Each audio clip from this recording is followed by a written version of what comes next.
didn't mean to do that. Wow. Didn't mean that. Oh, jeez. What's up, everybody? You know what I like? American presidential history. Like, I know it seems like I'm joking, but I'm not. I like a lot of this stuff. This stuff is really fascinating to me. Like, back when I was in elementary school, there was these books all about the presidents, and they gave you facts about them, gave you their history about them, and it was really interesting to see that. A lot of that stuff was a gateway into me learning more about history and social studies, which was really cool because it's one of my favorite subjects in school. One of my favorite things about the presidential history was how they got elected. It was really interesting to see how some of these guys became president in the first place. And what I've learned is that a successful presidential campaign can be inspiring, uplifting. It could even make you feel triumphant. Likewise, I also like learning about failed presidential candidates. And when I say failed presidential campaign, I'm not talking about some guy who just lost the presidency by one of the closest margins in history or just shy 1,000 votes. No. I'm talking guys who are so bad that it makes you question how the hell were they able to run in the first place. Which brings me to the election of 1988, where I introduce you all to Michael Dukakis. Now you may be asking, who is Michael Dukakis? Well, Michael Dukakis was actually a very popular governor of Massachusetts back in the late 70s and 80s. He became the Democratic nominee in 1988. He beat future Vice President Al Gore and some guy named Joe Biden. I don't know who that is. I wonder what happened to him. So he's the nominee in 1988, and what's interesting about it is that he's the first Greek American to be nominated for an official United States political party. This was 1988, people. This is as close as you get to a non-white guy running for president. Barack Obama hadn't been invented yet. He wasn't even a thought.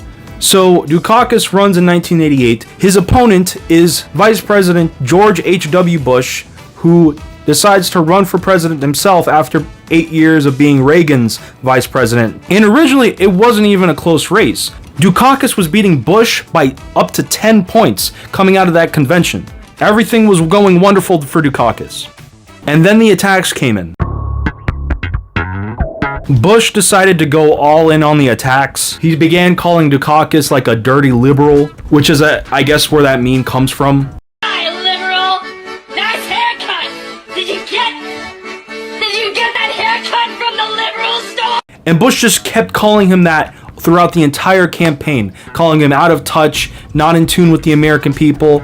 And the worst thing is that Dukakis couldn't fight back. He tried, he really did, but he couldn't. It always looked like it was a sign of weakness, like he couldn't attack Bush at all. Like he couldn't successfully counteract Bush's attack. He would always take some sort of damage, and that affected his performance and his poll numbers. Bush started releasing a bunch of ads with like Willie Horton, who was like a criminal that Dukakis released when he was governor of Massachusetts. He did a lot of bad things. I'm not going to read about it. You do your own research. Bush also released this revolving door ad, which was controversial for the time, and I don't think it would go over well now. But, you know, it's America in the 1980s, so racism, you know, it's just, yeah. It painted Dukakis as weak on a lot of issues, notably crime. Bush was also calling him weak on the military. Now, Dukakis actually responded to that one specifically. He just responded in the worst way imaginable. I don't know how he came up with this, but he thought it would be a good idea if he was just in a tank and just showed an ad with him in the tank, just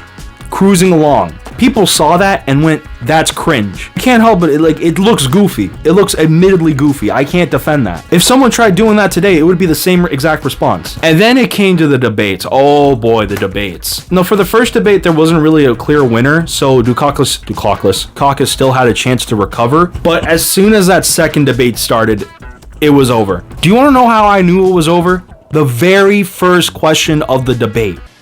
Governor, if Kitty Dukakis were raped and murdered, would you favor an irrevocable death penalty for the killer?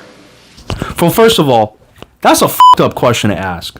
But probably the worst part of that debate was Dukakis' answer. No, I don't, Bernard, and I think you know that I've opposed the death penalty during all of my life. I don't see any evidence that it's a deterrent, and this right here is the moment he lost the election. No, everybody thought Dukakis' answer was just cold, robotic, typical politician. There was no emotion, and he just didn't give that answer with any feeling. It was just soulless, and nobody liked that. And to top all that, Reagan had this to say. Do you think that American people deserve to know whether he's fit to govern by having his medical records made public? Look, I'm not going to pick on an invalid. Holy shit, you were just called an invalid by the President of the United States. And so election day comes, and Dukakis gets his ass handed to him.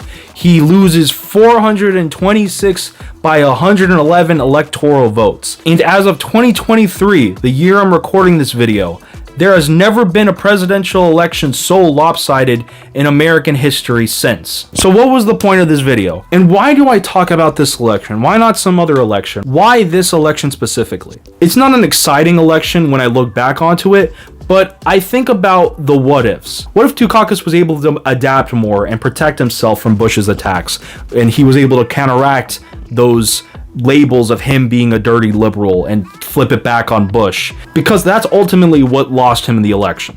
He just could not perceive himself as a strong, formidable figure in American politics. I wonder if he did win, would George Bush's son, George W., would he have ran for president himself? Probably. Yeah, he probably would have. But that's all I can say. I can only think what if. It happened already. 1988 passed. We got more elections to come. What if Dukakis was a better candidate? What if he came out on top? What if? That's all that matters. What does matter is that he showed the American people how to kill a campaign.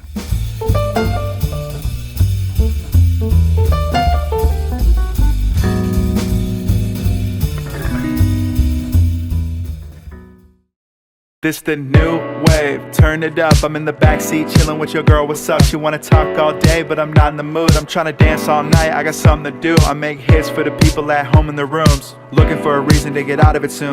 Found me on the internet just making some moves. Now I'm going up, CNN on the news. She gon' shake, shake, shake like a bottle she popped out.